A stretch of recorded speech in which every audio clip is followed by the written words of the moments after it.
Mastering what works, key insights from brands and the jury. Join our lovely mix of brand representatives and Smarties jury members as they share valuable lessons from their marketing experiments and the impact on legacy paradigms. So join me in welcoming on stage our panelists Ishika Sharma, Associate Director Sales Bliss, Jahid Ahmed, Senior Vice President and Head of Digital Acquisition, Website Content and Social Media Marketing. Do I have both of you with me here? Ishika, Jahid, come on stage. Okay, can we have a round of applause? Joining us will be Shivanandan, founder and CEO, Pivot Roots, a harvest company. Shahana Sen Misra, practice head, CMO Advisory and Marketing Services, Wipro, who's looking lovely today. And our Smarties jury observer and moderator for the session, Ibu Isaac, Vice President, Analytics Plastics, Kantar. Welcome panelists, over to you Ibu. I'd request everybody to keep their mics close to their mouths so we can hear you loud and clear in the back. Sure.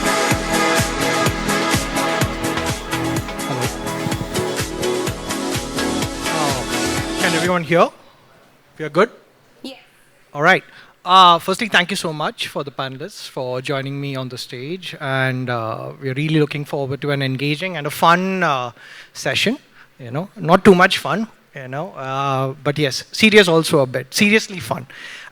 So just to set the context, right, what we want to cover today is really explore how marketing has moved from something that is taught in colleges, and something that is learned over the years to really becoming an experimental discipline, where you learn through test and learn. And with the digital ecosystem that we have in India, which offers you the scale to learn and the quick response, that you need from consumers, you can really use that as a test sandbox, to really test different things and figure out for yourself what works for your brand, for your objective. So with that, we really have some of the best marketeers in the industry on stage, and we want to understand what have they learned from the experiments that they've run. So with that, to set the ball rolling, I'm going to ask all of them to just share any new marketing codes that they've discovered, through all their experiments that's there. They can also take a position saying that no, marketing is all the same still. It's just a case of, old wine in a new bottle. So with that, let me pass it to Ishika to start it. Thank you, Ibu. Hi, good afternoon, everybody. In my opinion, I think I would start with the whole zone of personalization here. Personalization is something which is really important, and we've seen that it's no more a novelty anymore. All the brands are getting into personalization. They want to reach out to the audiences with tailor-made messages. And there's so much more with personalization, and there's so many new techniques that have come in. Like if you say that initially, how you understand the consumer behavior, that is something which is very basic. But now new things which have come up is, as I was saying, personalization. There are so many new tools which have come up, new tools and strategies have come up, immersive experiences, augmented reality, virtual reality, artificial intelligence. Even for that matter, short format video content is there. People have started using Instagram, people have started using TikTok for that matter, and messaging apps like WhatsApp. So that's something which is really new, was what I'm going to say. Okay, so it's personalization for Ishika. That's right. Moving to Jahid. I think there's a significant change that's happening in marketing. Okay, previously it used to be the big who is eating the small because of the power and might of budgets. Now what's happening is it's the fast who is beating the slow. Okay. Nimble, agile, they are being the starting early, kind of market inventors, and they're getting significant momentum of the whole, being the first in the industry, right?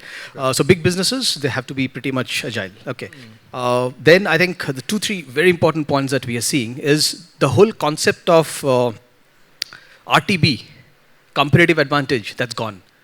I think today with adoption as a very fast process, product, price, promotion, everything can be done in days and months. So there is nothing called competition advantage.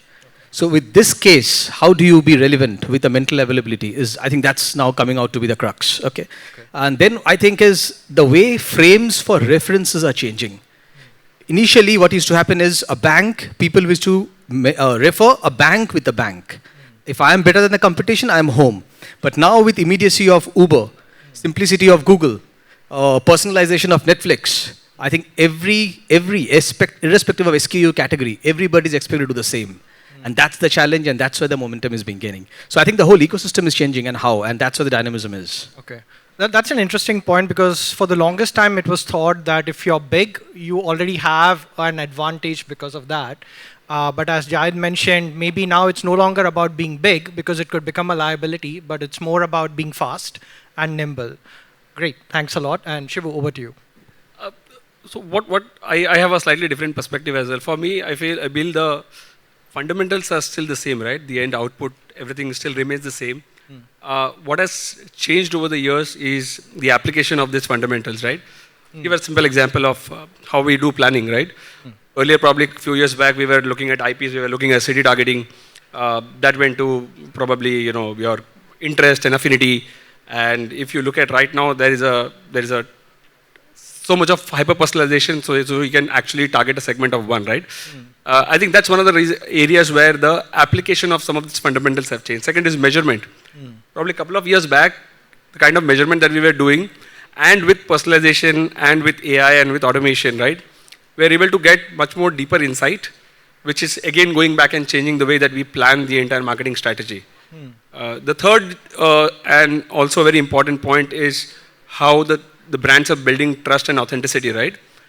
There was a point in time when probably a print ad or a TVC would change the perception about the brand. Now, with the discovery platforms itself becoming so vast, right? Brands can be discovered at any platform. It becomes equally important for brand to also make sure that they're present on all these platforms to put across some of these trust markers. It could be an SEO, it could be probably a marketplace, it could be your website, it could be any other portal, right? So again, coming back to the major point, fundamentals, according to me, are still the same. It's how we have evolved with these fundamentals and how we are using them and how we are applying them in the current modern day is how I look at it. Okay. Thanks, Shibu. So I guess that goes back to the point that humans are still human, right? And marketing is all about people. So people at the base level is still the same, but I guess the challenge becomes in terms of what is considered as fundamental principle, right? And maybe people may confuse something of a habit as a fundamental principle, So, but thanks a lot. I think that's an interesting perspective. And Shana. I think most of them have covered it all. So I'll do your job and sum it up. Thank you. So our conversations, it used to be one-way communication. Now it's, it's more engaging. Customers are talking back to brands. Mobile is another space which has come up. It wasn't there when I had started marketing. Mobile wasn't there. And now that's also adding to the dynamism of how you do marketing. Multiple channels, multiple conversations simultaneously happening on multiple channels. So customers and brands are having to sort of talk to each other. Also, I think data. I think one of you had picked up data and use of data. So decision making backed by data and analytics. And what you brought up, which is basically, all of this along with measurement, right? Measuring ROIs, having to justify your spends, all of that has changed now. It's more acute when you look at how you're spending your marketing monies. What hasn't changed is you still have to connect with your audience. You have to build trust. You have to make meaningful connections. Content, storytelling, all of that remains fundamental to marketing. So that hasn't changed. Yeah. No, absolutely. I think mobile is really the catalyst that has disrupted everything. And I think it's actually mobile combined with some of the cheapest data rates that we have in the world, So yeah, thank you so much. I think you've really set the stage for this. And I would want to start with personalization. So that's the new P. Actually, it's not a new P, because if you think about personalized marketing, that's been a concept in marketing for a while. But it was always something that was touted as the future of marketing. So my first question would be, has the future arrived? Is personalized marketing today a mainstream, tactic or a mainstream strategy that brands are using? And Shibu, I think we define this as BAU, which is business as usual, right? I believe that we are already at a stage where we really have to go down to personalization if we have to achieve the end goal, right? If we know who the audiences are, what are their interests, what kind of content do they consume. I think conversion on that lens becomes slightly easier. Where you draw the thin line is the privacy, right? How much of control is more control is where the challenge, according to me, from a marketer standpoint is. Having said that, yes, we are already sitting at the personalization era. How much do you overdo it, underdo it, is the question that probably we'll have to set governance on. okay. Currently, yep. So you would say that, working across all your clients, you do see personalized marketing becoming very mainstream and, Yes. BAU. Absolutely, absolutely. Okay. So if you break it down into top of the funnel and the bottom of the funnel, right? You will see more of hyper personalization in the bottom of the funnel and the medium of the funnel, Okay. because that's something that you look at it from an LTV standpoint. So I think personalization becomes very critical there. You still move up to the ladder. You still look at top of the funnel. You are still okay with probably not doing a hyper personalized campaign. You are still mass media will still work there. Okay. Interesting. That's where how we look at this as the lens. Yeah. Ishika, would you like to add to that? And I completely agree with what Shivu has said, and it's not something which is a novelty, as I said in the beginning as well. So, and personalization is happening across at all levels when we are planning a campaign, right? Be it at the targeting piece, be it at the creative level, be it when we are segmenting the audiences. I like to throw an example, like a case study over here, that we did a campaign for one of the telco partners where they wanted to reach out to the users with customized messaging, tailored messaging basis pin codes. So what we did is we had a dynamic creative, we did a DCO kind of creative where the communication was changing for each pin code for different kind of users, and we were encouraging to buy those SIM cards. So as I said, personalization is something which is a very basic thing which is happening now, and brands are using it in and out. Okay. So I think that kind of further corroborates the point that Shibu made, which looks like personalization seems to be the main default now when it comes to performance marketing, like middle and bottom. And now, yeah, coming to you, Jahid, like as an advertiser, we've heard from the agency, as an advertiser, how do you see personalization, in your business?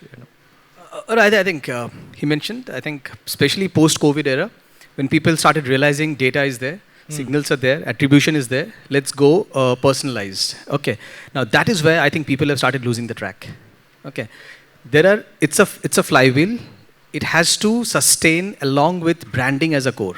Let me just talk about two distinct use cases. One that's there on LinkedIn, which is about the Nike, how it has destroyed the value that has built over 50 plus years. 2020, the CEO came, the CEO changed the entire paradigm of the Nike's core principles from a marketing-led brand, started shifting into a D2C brand.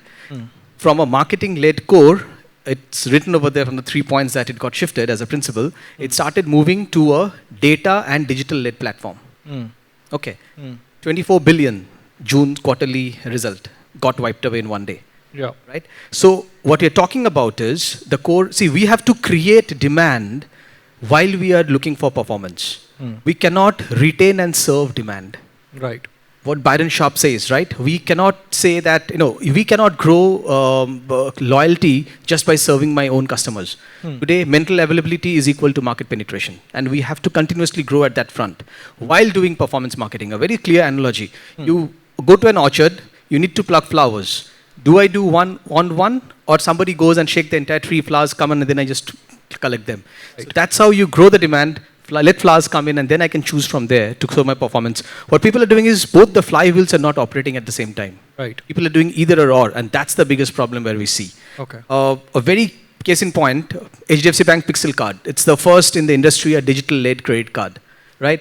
We were thinking same personalization is there since the industry is growing. Everybody's talking about it. We said, okay, let's go personalized. The credit approver, a guy who gets a credit card, has to be worthy of that card, right? Otherwise, he'll not get, the credit bureau will never pass him. So we said, okay, let's target, let's personalize male, male, female, female, passion point, geography, pin code, right? We did all of these things. We were never being able to scale up. Then came Diljit. Right? We said, okay, let's tie up with Diljit and let's see if we can grow the brand. 300x growth in traffic, 5x growth in every parameter, within the same realm of creating the demand. Right. Okay, while the performance marketing also show, because when we did this, Close and the loop. it's not that we are negating personalization because the performance part has to ride on personalization. Right. When we do this, the entire remarketing stack, the entire reach out of the guys who are coming in over there is completely personalized. So that's how we think, as an industry, since we're talking about it, let's not over-index personalization and continue the brand along with personalization. That's where the true success is. Okay. So let me just go slightly related to that. When I come to Shana, is there a role for personalized marketing when it comes to building a brand? And would love to come back to the panel to hear your views on that also. So we are clear that personalized marketing is absolutely, the default, and it works really well for performance marketing. But to the point that Jahid raised, you're going to run out of, the runway very soon with that. So now the question is, can personalized marketing be applied for your brand goals and for building a brand? Yes, of course it can be. But brands have to be very careful on how they're using data. There have been many cases where, in the name of personalization, right, we collect a lot of data, right? We are not telling customers what is this data being used for. Being transparent and telling customers how you're using data is also very important. So there was this report by Deloitte I was reading that a fair chunk of customers are very, very uncomfortable about the fact that brands are now tracking them across channels in the name of personalization, right? Right. So again, coming back to how much data is necessary for a brand to collect and how are you going to use that data, being transparent about it. The other thing about personalization is, and I'm talking about the flip side now, is how AI and all these algorithms, the way they are working right now, you're feeding customers things that they have already done in the past. Right. Hence, it goes into this vicious loop of, AI-generated personalization, AI-generated content, AI-generated offers, So you're in this vicious loop and you're not and it's I think, disservice to both brands and customers because it leads to missed opportunities. And the other thing that it does is loss of serendipity, that joy of finding something, which is not targeted towards you, but imagine going to a shop floor or, a shopping street and you come across something that's really interesting. You were not really looking for it, but you find it and you're happy taking it back home with you. Right. So that loss of serendipity, I think, is another thing that hyper-personalization can do. So brands have to watch out. Yes, it helps, but you have to tread that line. Yeah. And so I guess the consumer experience, when they are engaging with a brand, because when you're building a brand, the brand experience, there's so many touch points. I think that takes a lot more precedence when it comes to personalized marketing for building brands. But yeah, just throwing back to the panel, anyone to add to that perspective? See, when it comes to digital, I think somewhere at least the personalization journey has already started, right? While if I just remove the non-digital part and probably look at digital, how we look at it from a mass, or probably how we look at it from a brand campaigns, there are campaigns which are purely run on reach and frequency, where the possibility of probably personalization is slightly lower. There we can use some bits of DCO, where you can still have some bit of personalization. And then there is sustenance. When there is sustenance is pure, probably you can do a lot of personalization as well. It depends on brands to brand in terms of do they have enough communication to show to a certain cohort of audiences, can they slice it, dice it, and then show the main communication. It's all based on the brand objectives and the budgets that they have. But if I have to give you a general perspective, on a brand campaign on digital, you can still personalize. Right, I can take a roadblock. I can still run a DCO. I can take a YouTube RNF campaign. I can still personalize. At least all the large-scale inventories can still happen.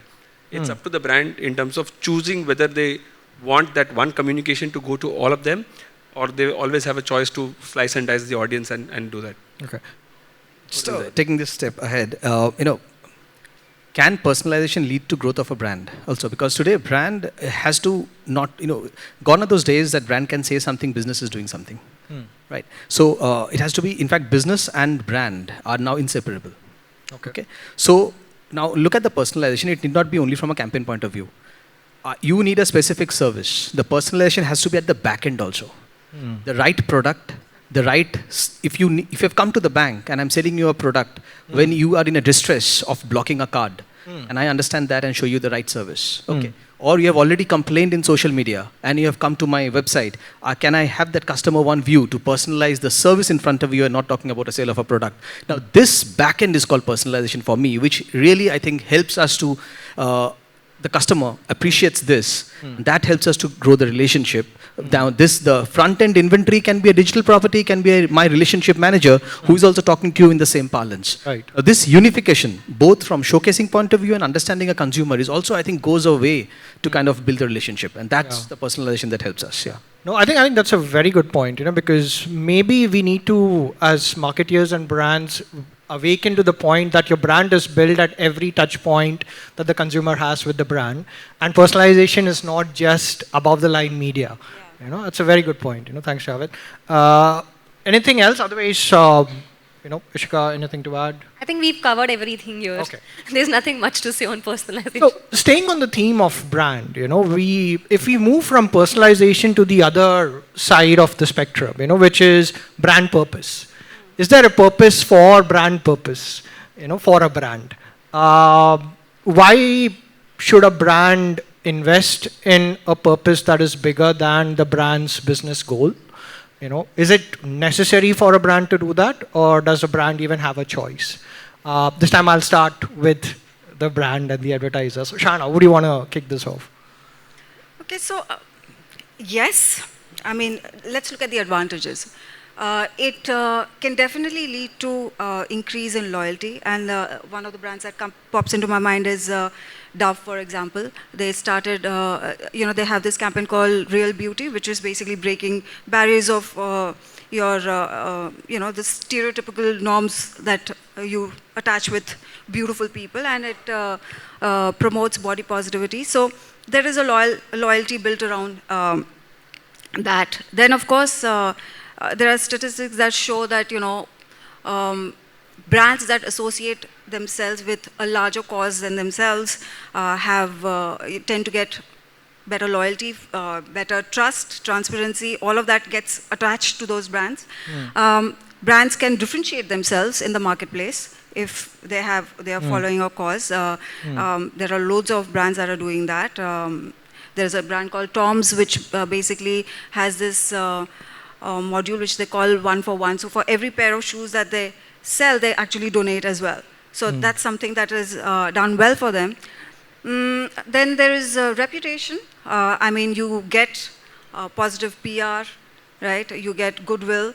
Starbucks is a great example. So is Ben & Jerry, because they all have built this reputation of being socially responsible brands. And I think it also helps organizations get good talent, because you associate yourself, by being with somebody who's looking out for a larger cause. There are flips to this as well, and one thing that brands have to be very careful is they have to put their money where their mouth is. So you have to be really, really true to the cause. It cannot be used as a marketing ploy. It has to come from within. It has to come from a much deeper commitment. Okay. Yeah. Okay. So Jai, would love for you to add to that, but also if you could kind of, also comment on, is it necessary for a brand to be aligned with the purpose that they choose, or can they choose a purpose so that they can build the equity for the brand, in that area? See, a brand has to have a purpose. Otherwise, we'll all over the place, right? Okay. So the purpose helps to keep the brand intact. So no matter which team, what campaign do we do, and the purpose has to be followed. Generally, what we think is only advertisement. The purpose has to be in the DNA of the bank employees, because that every brand, let's say if we have a 2 lakh employee base, approx, each one of them has to be an advocate of this purpose.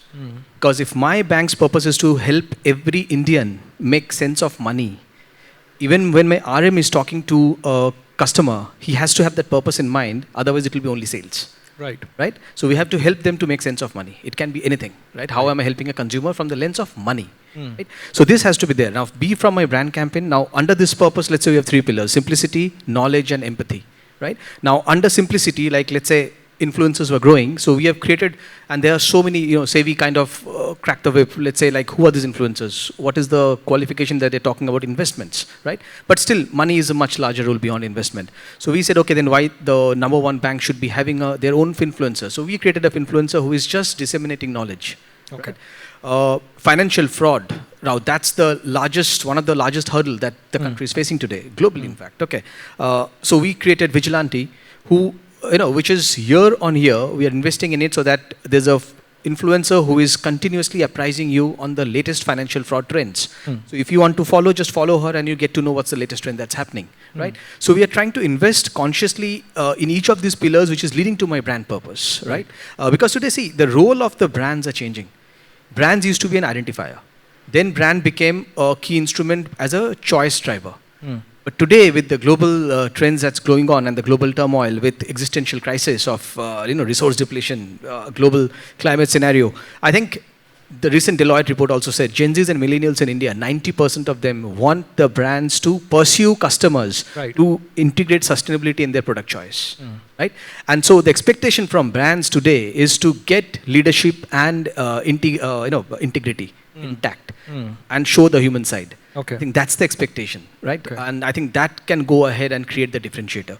And I was falling back again to the whole point, right? With no other competitive advantage that is ruling with you, this is the only way you can create that differentiating factor. Otherwise, it's very difficult to get that mental availability. Okay.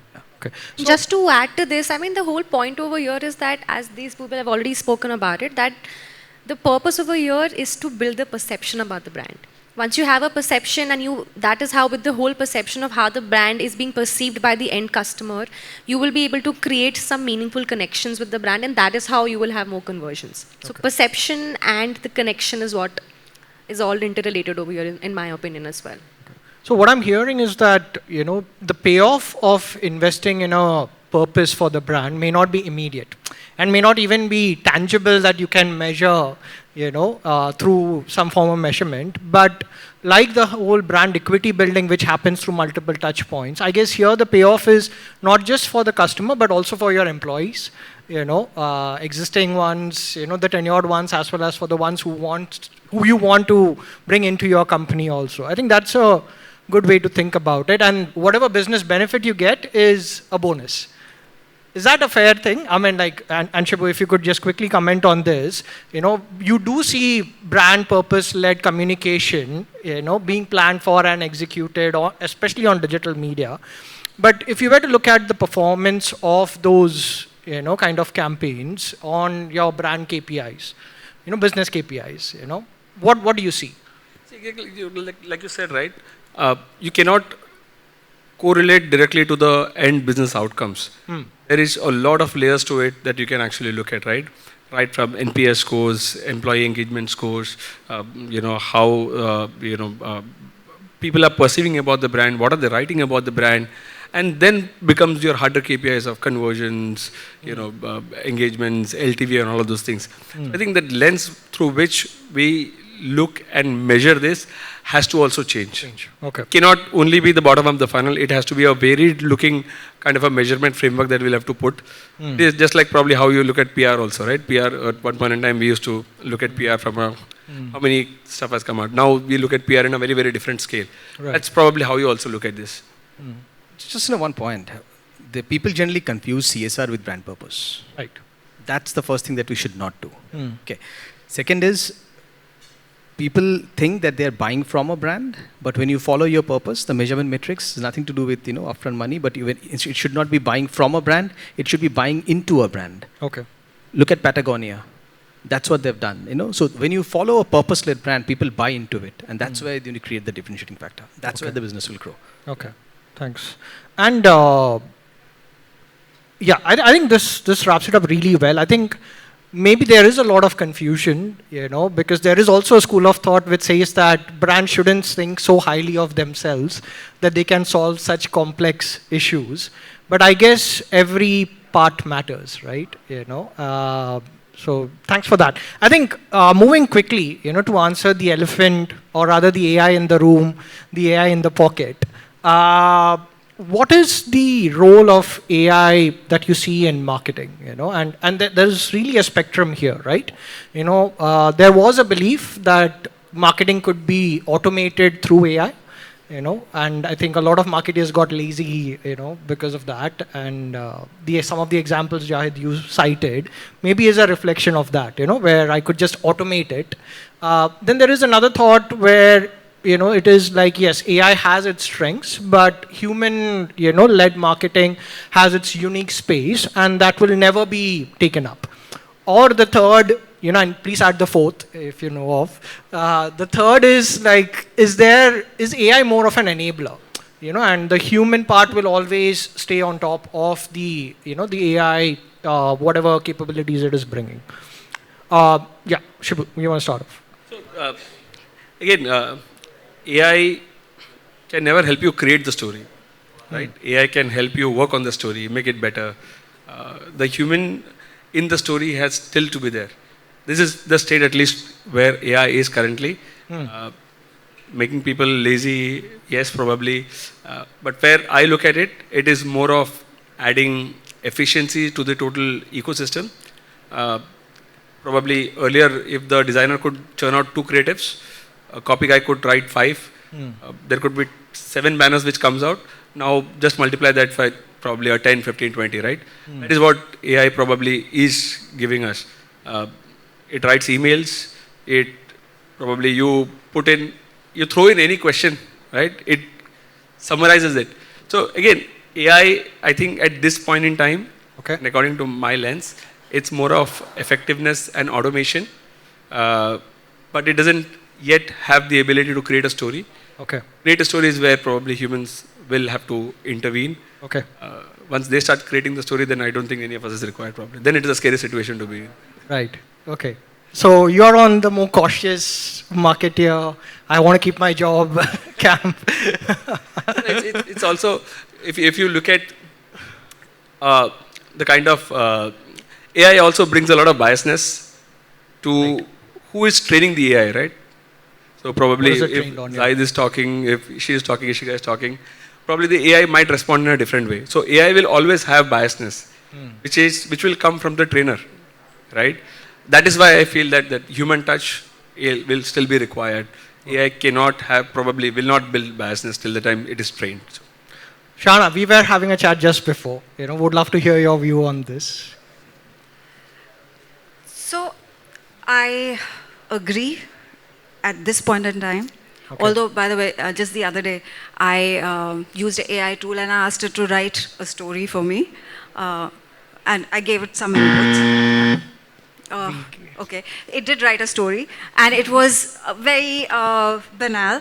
And then I said, make it more soulful, make it more human, and it did make it a lot more human. So AI is also working fast, okay? But yes, I think the right combination would be, it's like your left brain and right brain. When you put it together, it's great. So it's something like that. You use AI tools because the kind of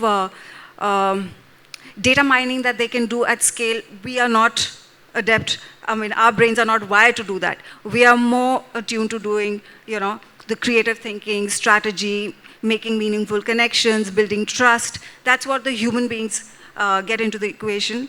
And so I think it should be like a equal partnership with human beings overlooking on what AI is doing. Definitely. Always. Okay. Always. Yeah. Okay.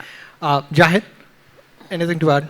Pretty much the same. I think with the amount of data that banks have, I think every element is of an AI. As in, we can talk another 30 minutes on AI and the usage of AI. But I think the crux is, yes, lots of operations, lots of BAU activities. Will get done by AI. But that's one brilliant use case is the entire bank's information dissemination to a customer will be now unified. So because of AI, like you talking to a customer vis-a-vis what I'm talking to a customer can be unified, and it's much more kind of the dissemination of knowledge is going same, right? So yeah, I think AI is coming to everything from back end to front end, and we cannot ignore it. But we have to be. It's a great enabler, and people who are enabling for their use cases will see the light of the day better. Yeah.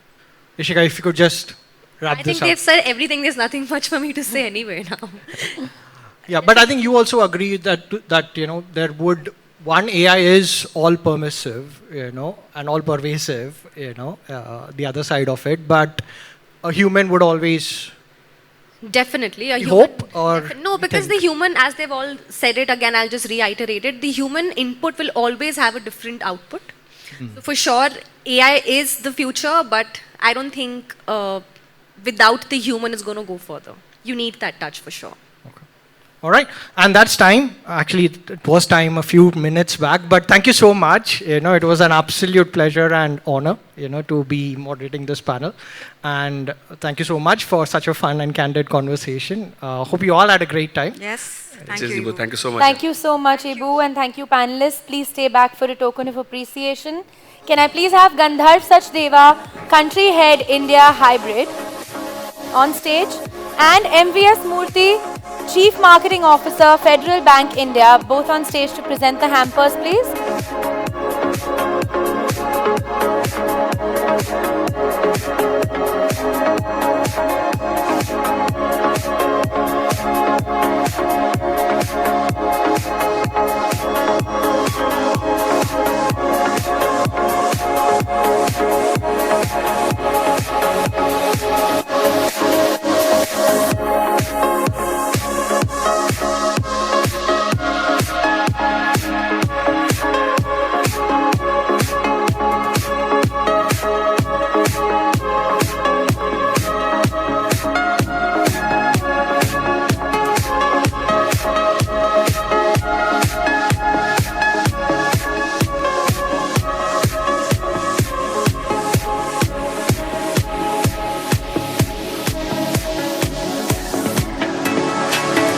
Okay, can we do a nice group picture, panelists?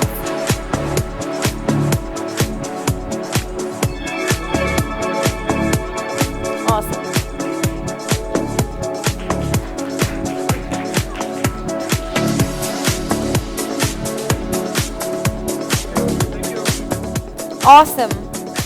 Thank you.